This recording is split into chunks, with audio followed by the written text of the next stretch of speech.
I want to welcome everyone.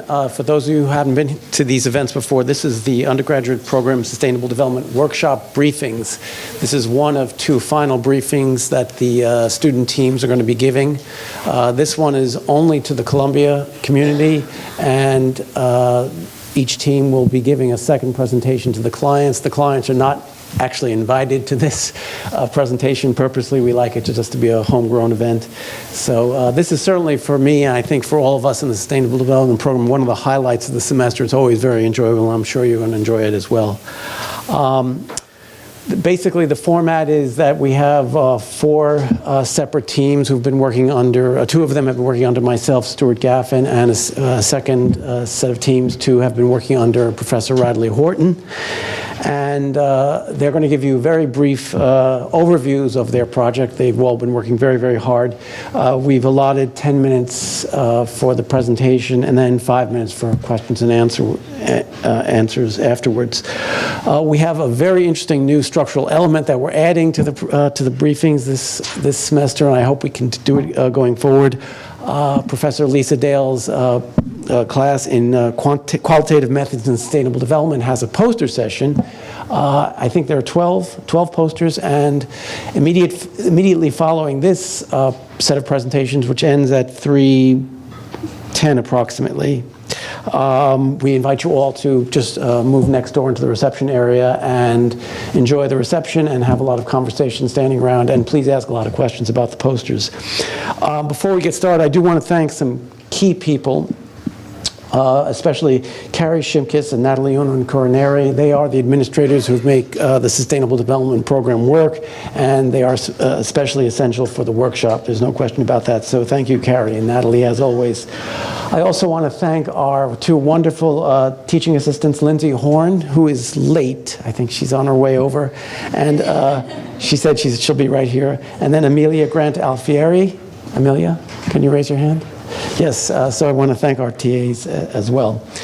So the only thing I want to add is that there will be speakers, but we want to invite all the team members to come up for the question and answers after the speakers go for each team.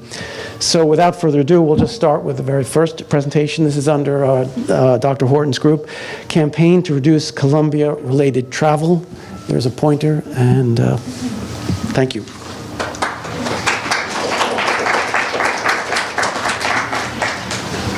So climate change is perhaps the seminal issue of our time. It's a problem that poses a long-term threat to our survival and that of the planet, and it's one that we increasingly cannot ignore. And as a leading research institution at the cutting edge of climate science, Columbia University's role in researching climate is an important part of addressing the problem. But the work that it does also produces greenhouse gases. Travel, and in particular air travel, which is integral to the core mission of Columbia, is one part of the problem. So clearly, the university community also has a role in reducing greenhouse gases. And the university recognizes this in the sustainability principles that Columbia endorses. And these principles essentially underscore the rationale for this project from our client, which is Columbia University's Office of Environmental Stewardship. So the main project requirement from our client was to develop a behavior change campaign that gets the Columbia community, specifically the staff and faculty, to think about the decision and need to travel, need to fly, and to consider non-travel alternatives where possible. The campaign's goal was therefore to build an awareness campaign about alternatives to fly, such as using video conferencing tools that Columbia offers, and come up with a policy menu that encourages low carbon choices to reduce university-related air travel emissions. So overall, this translates to three main deliverables: an online awareness campaign with a variety of turnkey marketing materials, a social media campaign to engage with staff and faculty, and a policy menu of recommendations with incentives and penalties. So the rest of my team will elaborate on each of these verticals that we worked on. Ben will start with the campaign. So for the social campaign, we tried to operate under certain guidelines. We wanted everything to be easy, attractive, social, and timely. We called this the EAST framework. We're hoping to simplify the process, increase the saliency of rewards, increase peer-to-peer messaging, and create timely prompts. So the online awareness campaign was one of the main deliverables of our project. A lot of that was focused on advertising Columbia's video conferencing facilities. So we created informational e-posters and videos and other materials to help educate Columbia faculty and staff on how to use video conferencing facilities, where they are, best practices, and we linked all of those to Sustainable Columbia's Alternatives to Travel website. These would also be located on social media platforms and would be emailed out in newsletters to the Sustainable Leaders Network. We created a YouTube channel and also created materials for Sustainable Columbia's Instagram and Twitter pages. Here are some sample tweets we've drafted. These all link to the Sustainable Columbia Alternatives to Travel website. Here is one of the graphics we've created. The goal is to be easily digestible, and to give clear directions for how to use video conferencing. Again, these are more materials and visuals. The one on the right is a informational poster, kind of informing faculty and staff on how much Columbia travels and how they can help reduce that. Carol is not here right now, but she created a number of videos. The ones on the right are for Instagram stories, and the one on the left is a longer video. It's only a minute, and we'll watch it right now. And it's about Columbia's video conferencing platforms.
So the last component to our social campaign was revising the Alternatives to Flying website.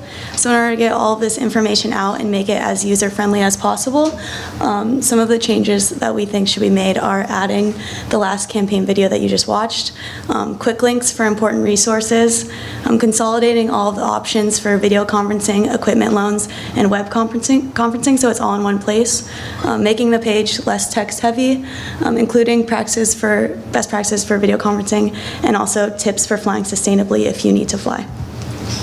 So on the left is the current Alternatives to Flying webpage, and the right includes some of our recommendations, and we're hoping that this will just increase engagement with the website and also the project as a whole. And I'll talk about the policy menu. So me and Kim were working on the policy menu of the project. We divided it into two parts, incentives and penalties.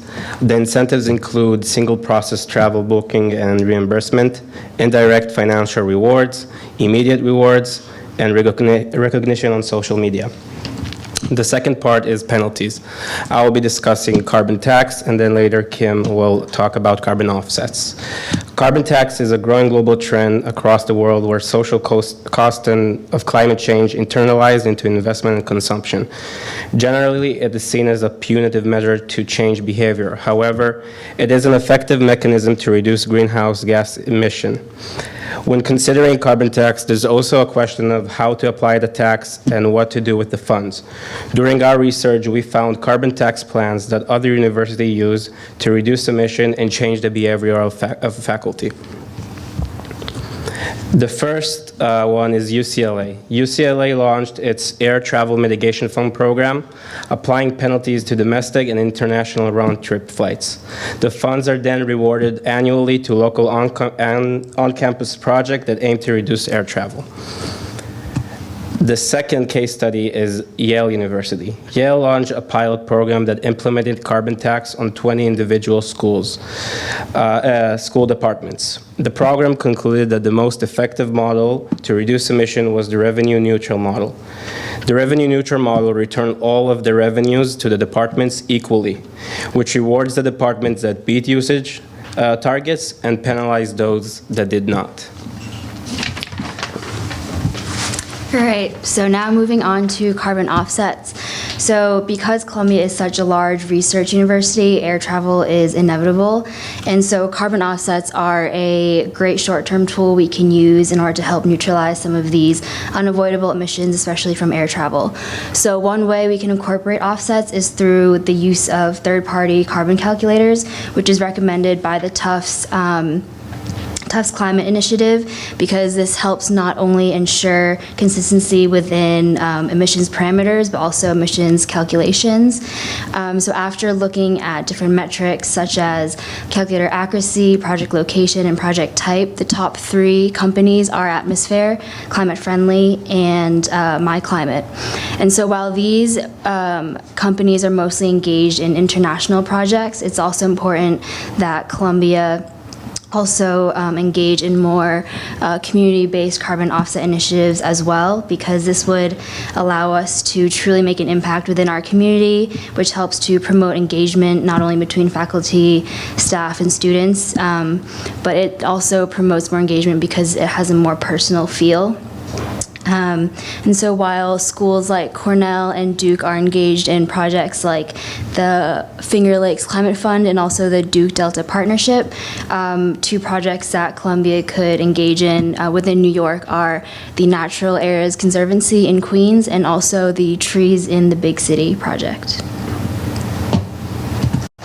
So in conclusion, this project has been fairly interesting and challenging. We've had a lot of changes throughout the project, but ultimately what we feel is that we learned a lot, and the main takeaways that we had was that encouraging and moving to a low carbon choice is important. It's clearly not easy, but each member of Columbia has a role in the collective action needed to address the challenges of climate change. And increasingly we feel that this should also include the students.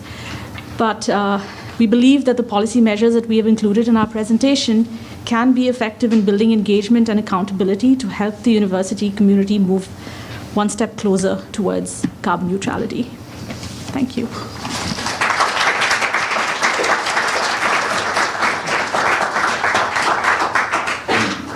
Questions? We have a microphone. Yes. Let's go to the gentleman. Yeah, I thank you for your presentation on carbon. After reading all the climate change good news this week, it sounds like we're in deep doo-doo. I would like to raise the question to you that the Pentagon burns about 100 billion gallons of gasoline a year, at a minimum, 100 billion. That's B with a billion. So I would like you, as your next project, to take on all the carbon that the Pentagon produces, which is going to fry our asses. What was the question? Does anyone want to respond to that? If we get the opportunity to do that, then we will. George? Yeah. Hey, so when you're quantifying the carbon emissions of taking a flight, are you looking at how much the airplane's emitting or how much your section of the airplane's emitting? Because it seems like if you're not on a flight, it's going to go whether or not you're there, right? So kind of how do you take a look at, if I don't take a flight, I'm reducing X amount of CO2?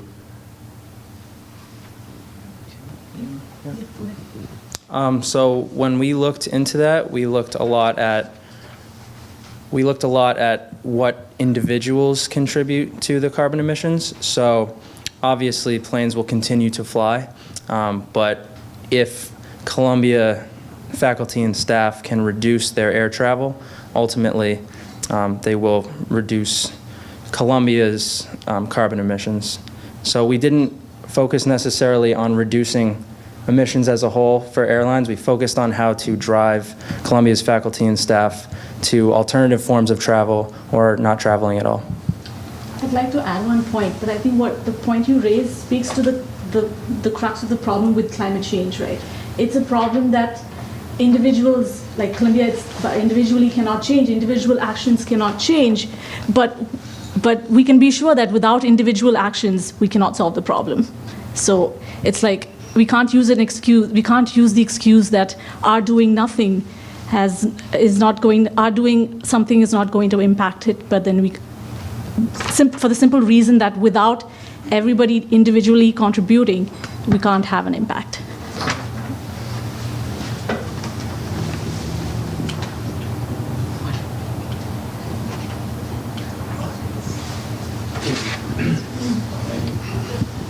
Do you guys consider using the carbon tax to feed back into efforts through Sustainable Columbia, for instance, as a sort of homegrown carbon offset? There's things like the Green Fund that are being established through Sustainable Columbia, through the Office of Environmental Stewardship, and things like efficiency upgrades and so on could be funded through something like a tax. Yeah, so just as UCLA did, they contribute the funds to projects in the university, so we definitely explore that option. Yeah.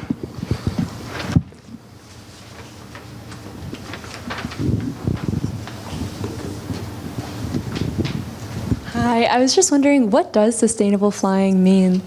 Like, what kind of tips do you guys have to offer about that? Yeah, so you could take public transportation to and from airports, or flying economy instead of first class significantly reduces emissions, and just small things like that would be included on the website. There are also certain airlines that operate with specific specific sustainable measures before they fly. So American Air, I believe, they have the Eco Skies program to help use sustainable jet fuel as well as materials to clean the planes and other materials that they use to develop their technology.